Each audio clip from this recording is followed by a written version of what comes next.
hombre, ¿quién me ha nombrado juez o árbitro entre vosotros? Y dijo a la gente, mirad, guardaos de toda clase de codicia, pues aunque uno ande sobrado, su vida no depende de sus bienes. Y les propuso una parábola. Un hombre rico tuvo una gran cosecha. Empezó a echar cálculos. ¿Qué haré? No tengo dónde almacenar la cosecha. Y se dijo, haré lo siguiente. Derribaré los graneros y construiré otros más grandes y almacenaré allí todo el grano y el resto de mi cosecha. Y entonces me diré a mí mismo, hombre, tienes bienes acumulados para muchos años. Túmbate, come, bebe y date buena vida. Pero Dios le dijo, necio, esta noche te van a exigir la vida. Lo que has acumulado, ¿de quién será? Así será el que amasa riquezas para sí y no es rico ante Dios. Palabra del Señor. Gloria a ti, Señor Jesús. Hoy la Iglesia celebra la memoria litúrgica de San Ignacio de Antioquía, un mártir a caballo entre el siglo I y el siglo II, un importante padre de la Iglesia, con unas cartas que fue escribiendo camino de Roma, donde le iban a martirizar y le martirizaron, y donde sobre todo dejó muy clara la conciencia que ya tenían en aquellos primeros pasos de la Iglesia sobre la función del obispo y sobre la función del obispo de Roma. Nada sin el obispo, decía San Ignacio de Antioquía. Pero este texto nos invita a meditar sobre otra cosa, la vida eterna. No porque lo que ha hecho este señor del cual habla la parábola esté mal hecho, ha tenido una gran cosecha, estupendo, pues ¿qué va a hacer? ¿No la va a tirar? Lo que hace es crear o construir un granero grande y ahí acumula la cosecha y tiene además para muchos años, porque ha sido una cosecha espectacular y extraordinaria. El problema no es que sea un hombre previsor y que piense en el futuro. El problema es que no comparte. No dice, tengo mucha suerte, le debo a Dios mucho, claro que tengo que ser previsor, que lo mismo que ha venido una buena cosecha puede venir una mala y varios años de sequía. Pero hay otras personas que están pasando hambre ahora. Quizá yo lo pase dentro de 10 años, pero ahora hay gente que está pasando hambre. Ahora tengo que compartir una parte de eso que he recibido, de ese don que he recibido, tengo que compartirlo con estos. Eso es de lo que Jesús le acusa. Y eso, dice, será aquello por lo que será juzgado y condenado. Porque, dice el Señor, al final ese hombre que ha calculado que va a vivir muchísimos años ya sin trabajar y sin preocupaciones, se muere de repente. Quizá no te mueras de repente, pero te vas a morir. Y esto puede resultar duro de escuchar, porque la muerte se ha convertido en un tabú. Nadie habla de la muerte, pero es real. La muerte parece que es algo que le sucede siempre a otros, hasta que te toca a ti. Le sucede a un amigo, a un conocido, le sucede fruto de la edad, le sucede por un accidente, le sucede por una enfermedad fulminante. Siempre les pasa a los demás, más o menos cercanos. A ti no. Pero un día tú serás uno de esos de los cuales alguien dirá, pero si le he visto el otro día, pero si he estado con él tomando un café, pero bueno, si hemos estado hablando por teléfono hace nada, ahora me dices que se ha muerto. Pues sí. Lo mismo que tú dices eso de otros, un día te tocará a ti. Y un día los demás dirán, fíjate, con lo bien que estaba, ese cáncer que le ha salido donde sea, ¿no? Ya lo decía yo, que no andaba suficiente, o que fumaba demasiado, o que ya lo decía yo, ya se lo he dicho. Lo mismo que tú dices de los demás, cuando han muerto, lo dirán mañana de ti. Por anciano, por enfermo, por accidente, lo que sea. Pero a cada uno nos va a tocar. Y lo que tenemos que hacer es tener preparada la vida eterna. Yo comprendo que este discurso no interese, caiga sin hacer efecto alguno a los que no tienen fe. Pobrecillos, cuando piensan en su muerte, piensan en el final absoluto. Unos lo llevarán con más estoicismo y otros lo llevarán con mucho miedo. Y cuando ocurre la muerte de los demás, el dolor siempre está, pero para unos esa muerte es simplemente ley de vida y a ver si nos repartimos la herencia, y para otros que es una catástrofe espantosa porque amaban mucho a la persona que se ha ido. Pero aquel que tiene fe sabe que va a volver a encontrarse con ese que ya no está. Ha partido para un largo viaje, pero sigue vivo. Pues la muerte para ti o para el otro es algo inevitable. Un día a ti te tocará, un día va a tocar a la persona que más amas. Quizá tú hayas partido antes o quizá no. O quizá tú tengas que verlo y a veces eso es destructivo. En cualquier caso hay que estar preparado. Y la mejor forma de estar preparado tú mismo es ser rico en misericordia, ser rico en generosidad, ser rico en limosnas. Y no me refiero solo a las limosnas del dinero, y también a esas, por supuesto. Ser rico en amor, ser rico en perdón, ser rico en acompañar al que lo necesita, ser rico en misericordia y en las obras de misericordia, las corporales y las espirituales. Y el mejor modo de ayudar al otro, sobre todo a esas personas que amas, es ayudarles a que hagan lo mismo, a que ellos también sean ricos en misericordia. A veces es muy difícil porque esas personas que tú amas han perdido la fe y te oyen hablar de estas cosas y te consideran un pájaro de mal agüero, porque en la muerte no hay que pensar, como si por no pensar en ella no fuera a venir. Bueno, pues tienes que oportunamente decírselo. Mira, el final nos llega a todos. Tú podrás creer que Dios no existe, pero si Dios existe no depende ni de mi fe ni de tu no fe. Y si Dios no existe, tampoco.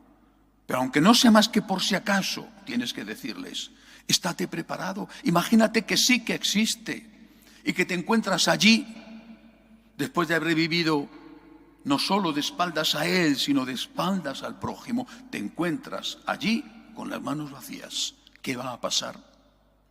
Ser ricos en misericordia es la mejor manera de preparar la vida eterna, de preparar el futuro que no acaba nunca. Dios existe, hay vida eterna. Prepárate, prepárate compartiendo, ayudando, practicando esas obras de misericordia. El pasado sábado hablé de la consagración.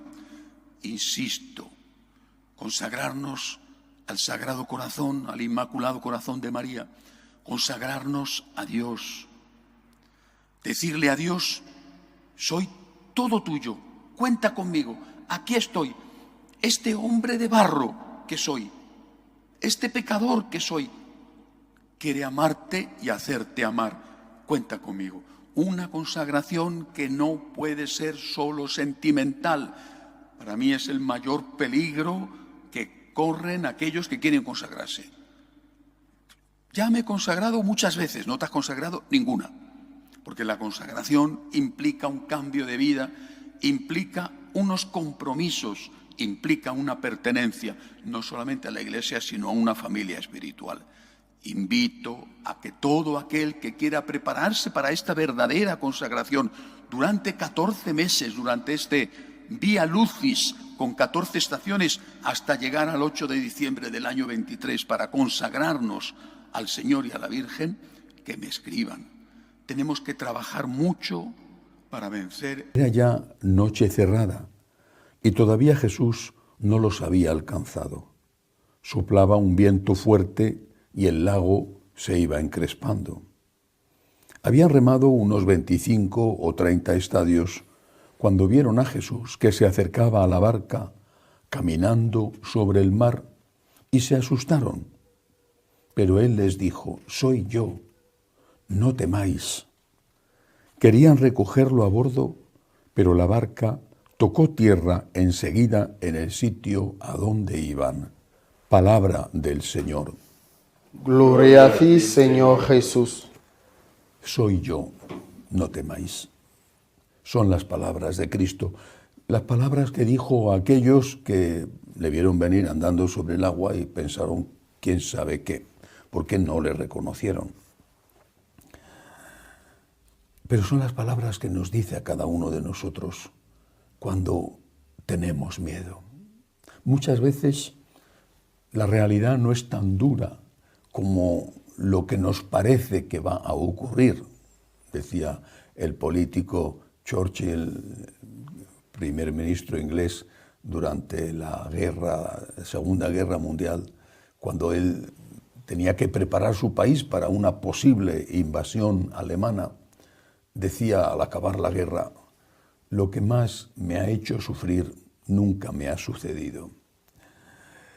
Suele ser así, no siempre, pero suele ser así. Nos ponemos en lo peor. Te anuncian una enfermedad y ya empiezas a imaginar que lo que tienes es incurable, que es horroroso, que hay un problema económico y ya empiezas a imaginar que eso no va a tener solución. Y así con todo: salud, familia, trabajo, política, iglesia. Nos ponemos en lo peor. El fantasma del desastre a cualquier nivel se nos aparece, nos paraliza, nos llena de tal temor que somos incluso incapaces de reaccionar utilizando los medios que tenemos para hacer frente a una situación que seguramente es mala, pero que consideramos que va a ir a muchísimo peor. Es Jesús, en esa circunstancia de miedo, de lo inexplicable, de lo que no estamos seguros de poder controlar o de poder afrontar, es Jesús el que se nos aparece y nos dice: soy yo, no tengáis miedo. No solamente dice: no tengáis miedo, dice: no tengáis miedo porque soy yo. Hay una presencia mística, real, del Señor en el sufrimiento. Lo mismo que decimos que Cristo está presente en el que sufre. Tenía hambre, me habéis dado de comer. ¿Cuándo, Señor? Cuando lo has hecho al más pequeño, a mí me lo has hecho. También habrá una presencia del Señor en el que sufre, cuando el que sufre es uno mismo. No va a estar el Señor presente en el que sufre solo cuando el que sufre es el otro. También habrá una presencia del Señor en el que sufre cuando soy yo el que sufre, porque tengo hambre, porque estoy desnudo, porque no tengo trabajo, porque estoy enfermo, porque se ha roto mi familia, por lo que sea. Hay una presencia misteriosa pero real del Señor en el que sufre, también en mí cuando sufro. Por eso, porque el Señor ha venido para consolar. Venid a mí los que estáis cansados y agobiados, y yo os aliviaré. Porque el Señor ha venido para unirse a nosotros en el sufrimiento. Ha cargado, cuando estaba en la cruz, con todo el pecado y con todo el sufrimiento de la humanidad. Ha hecho suyo el sufrimiento. Por eso es por lo que Él dice: no tengas miedo, estoy contigo justo a través de eso que te asusta. Que quizá eso en tu imaginación peor de lo que luego ocurrirá, o no. Pero que ya es un problema para ti. Justo ahí estoy yo contigo. Y estar contigo, nos dice Jesús, estar contigo, tiene que ser ya un motivo de alivio. Si amas a alguien, si le amas de verdad, aunque estar con esa persona te suponga un esfuerzo, un sacrificio, incluso un problema, estar dispuesto a pagar ese precio con tal de estar con esa persona amada. El Señor nos dice eso: yo te amo y he estado dispuesto a pagar el precio de la cruz para transformar la cruz en un vínculo contigo, en un vehículo que me permita estar contigo. Ahora, si tú me amas, Tienes que estar dispuesto a lo mismo. Estoy dispuesto, Señor, a estar así toda la vida, si es tu voluntad, con tal de estar contigo. No estamos elogiando el sufrimiento con un masoquismo insufrible o, peor aún, con un sadismo ofensivo y hasta delictivo. No, estamos diciendo que hay problemas que son inevitables en la vida. Envejeces, enfermas, mueren los tuyos, mueres tú. Tus planes no salen, tienes mucho miedo, las amenazas llueven por todos los lados, los insultos. Bueno, ¿esto qué es? La cruz. A través de la cruz, ¿quién viene a estar contigo? Cristo. Viene como un fantasma, no viene con el ropaje espléndido del resucitado triunfador. Viene con el disfraz del crucificado derrotado y te dice, ¿a quién quieres? ¿Al triunfador o al derrotado? Y nosotros tenemos que decir, como decía Santa Catalina de Siena, cuando el Señor le ofreció la corona de espinas o la corona de diamantes, y ella contestó, ¿pero cuál has llevado tú? Si tú rechazaste la de diamantes cuando querían hacerte rey, ¿cuál has llevado tú? La de espinas. Y ella contestó, pues esa es la que quiero yo, llevar la misma corona que has llevado tú. Si nosotros somos capaces, con la gracia de Dios, de decirle al Señor, estoy dispuesto a esto, a este sufrimiento, incluso a este temor, que puede ser peor que el sufrimiento. Estoy dispuesto a esto con tal de estar contigo. Necesito tu gracia y tu ayuda porque me tiemblan las piernas cada vez que pienso en el sufrimiento. Estoy dispuesto a esto con tal de estar contigo. Entonces, el fantasma se va. Y el sufrimiento que existe sigue existiendo. Menor, te alivia el encuentro con Cristo, te alivia lo que ha prometido, lo cumple. Carga con tu cruz, aprende de mí, que soy manso y humilde de corazón, y encontrarás tu descanso. Digámosle esto al Señor. Tú no eres un fantasma que amenaza mi vida. Tú no eres el mensajero de la que la salarán. No sirve más que para tirarla fuera y que la pise la gente. Vosotros sois la luz del mundo. No se puede ocultar una ciudad puesta en lo alto de un monte. Tampoco se enciende una lámpara para meterla debajo del celemín, sino para ponerla en el candelero y que alumbre a todos los de la casa. Brille así vuestra luz ante los hombres, para que vean vuestras buenas obras y den gloria a vuestro Padre que está en los cielos. Palabra del Señor.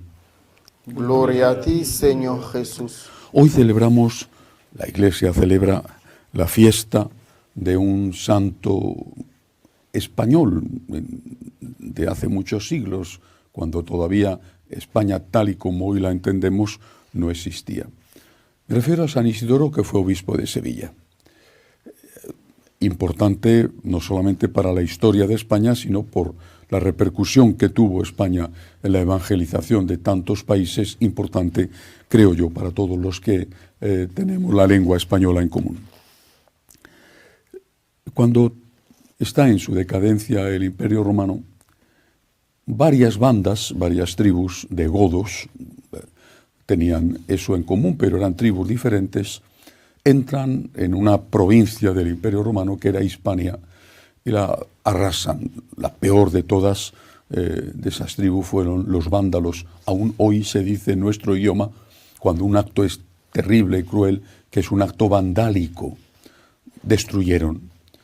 Una de las tribus que se asentaron allí, de esas tribus godas, eran los visigodos. Los visigodos eran cristianos, arrianos, no creían en la divinidad de Jesús. Pero aquella Hispania romana estaba ya completamente evangelizada y era católica, creían en Cristo, Dios verdadero, hombre verdadero. Se encuentran, por lo tanto, aquellos hispano-romanos con que sus nuevos gobernantes, militares, una élite un poco numerosa, pero con una gran fuerza militar, eran de otra religión. ¿Qué tenían que hacer? Resistir. Ofrecieron sus mártires, incluso dentro de la propia familia real visigoda, ofrecieron sus mártires. Porque resistieron, porque ofrecieron mártires, vencieron. Hasta que al final aquellos visigodos arrianos terminan por convertirse al catolicismo y se produce durante no mucho tiempo, porque no muchos años después llegaron los musulmanes, pero se produce el momento más glorioso de la época visigoda en España, cuando tienen lugar los famosos concilios de Toledo. ¿Por qué cuento esta historia? Porque la Iglesia se ha encontrado muchas veces en encrucijadas, en situaciones de cambio, no una época de cambios, sino un cambio de época, edad antigua, edad media, edad moderna, edad contemporánea. Estamos en un cambio de época. Los nuevos señores de la guerra, porque también tienen armas, pero sobre todo tienen las nuevas armas de destrucción, que son muchos medios de comunicación, los nuevos señores de la guerra son de otra religión, o mejor dicho, no son de ninguna religión.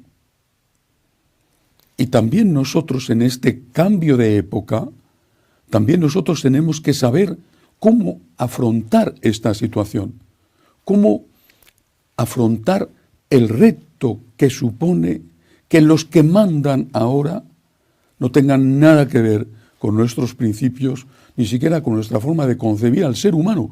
Hombre y mujer los creó. Pero no somos los primeros que nos encontramos en una época de cambios y en un cambio de época. Por eso San Isidoro es un ejemplo, puede ser un ejemplo para nosotros. ¿Qué mandó Jesús a sus discípulos? Vuelvo a leer un fragmento del texto evangélico de hoy. Dice el Señor: sois la sal de la tierra. Dice el Señor: sois la luz del mundo. Brilla así vuestra luz ante los hombres. Sal de la tierra, luz del mundo. La sal. Basta una pizca para cambiar el sabor de la comida, e incluso si se echa mucho, aquello no hay quien se lo coma. La luz brilla en la oscuridad. Un poco de luz alumbra, más luz, más alumbra, pero un poco de luz basta. El Señor tiene en la mente, cuando funda su iglesia, cuando envía a evangelizar, que somos una minoría. Creo que esto es lo primero que tenemos que asumir. En esta época de cambios que implica un cambio de época, lo primero que tenemos que asumir todos es que somos una minoría. Leyendo unos textos del Papa difunto Benedicto XVI, he descubierto estos que son de unas conferencias que dio por radio, nada menos que en el año 69, cuando empezaba su magisterio teológico en Ratisbona, y ya estaba rompiendo, o había roto ya los vínculos con aquel grupo de teólogos que habían organizado el Concilio Vaticano II, especialmente con Hans King, pero no solo con él. En el año 69, hace mucho tiempo, aún por supuesto Ratzinger no era ni pensaba en ser arzobispo de Múnich, prefecto de doctrina de la fe y papa de la Iglesia Católica. Era un teólogo que estaba ya decepcionado de cómo se estaba aplicando el concilio que él activamente había contribuido a gestar. Y este teólogo lúcido, que merece ser un doctor de la Iglesia, dice en el año 69 estas palabras: de la crisis de hoy surgirá una iglesia que habrá perdido mucho, será pequeña, y habrá que empezar más o menos desde el principio. Ya no podrá habitar los edificios que construyó en tiempos de prosperidad. A medida que disminuyan sus fieles, también perderá la mayor parte de sus privilegios sociales. será una iglesia más espiritual, que no asumirá un mandato político coqueteando ahora con la izquierda y ahora con la derecha. Será pobre y se convertirá en la iglesia de los pobres. ¿Cómo afecta todo esto al problema que estamos viviendo? Año 69. Quiere decir que toda la palabrería de los que profetizan una iglesia sin Dios y sin fe es pura palabrería. No necesitamos una iglesia que celebre el culto de la acción en la oración política. Es completamente superfluo. Y luego se destruirá a sí misma. Lo que quedará será la iglesia de Jesucristo, la iglesia que cree en el Dios que se hizo hombre y nos promete la vida después de la muerte. El tipo de cura, que no es más que un trabajador social, puede ser sustituido por un psicoterapeuta y otros especialistas. Pero el cura que no es especialista, que no está en la grada viendo el partido, dando consejos oficiales, hoy diríamos políticamente correctos, sino que se pone en nombre de Dios disponible para el hombre, que lo acompaña en sus penas y en sus alegrías, en sus esperanzas y en sus temores, será ciertamente necesario en el futuro un sacerdote de este tipo. El proceso será largo y fatigoso, como lo fue el camino del falso progresismo en víspera de la Revolución Francesa, cuando un obispo podía ser considerado astuto si se burlaba de los dogmas e incluso insinuaba que la existencia de Dios no era del todo segura. En esa época no faltaban los obispos ateos. Los hombres que vivirán en un mundo totalmente programado experimentarán una soledad indecible. Si han perdido completamente el sentido de Dios, sentirán todo el horror de su pobreza. Y entonces descubrirán la pequeña comunidad de creyentes como algo totalmente nuevo. La descubrirán como una esperanza para ellos mismos, la respuesta que siempre habían buscado en secreto. Me parece cierto que se preparan tiempos muy difíciles para la Iglesia. Su verdadera crisis acaba de comenzar, repito, año 69 cuando lo dice. Tiene que lidiar con grandes trastornos, pero también estoy muy seguro de lo que quedará al final, no la iglesia del culto político, que ya está muerta, sino la iglesia de la fe. La iglesia católica sobrevivirá a pesar de los hombres y mujeres, no necesariamente gracias a ellos. De todos modos, todavía tenemos nuestra parte que hacer. Debemos orar y cultivar la generosidad, la abnegación, la fidelidad, la devoción sacramental y una vida centrada en Cristo. Un profeta para un cambio de época. Ser luz y ser sal. También con nuestro testimonio.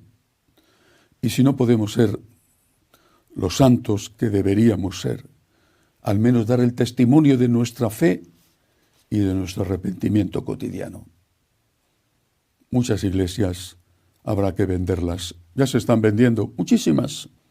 Y los laicos tendrán que acostumbrarse a que deberán ir a misa, pues desplazándose ellos, porque no tendrán una iglesia a la vuelta de la esquina. Y tendrá que acostumbrarse a que para confesarse tendrán que encontrar un sacerdote dispuesto a confesar y que sea católico.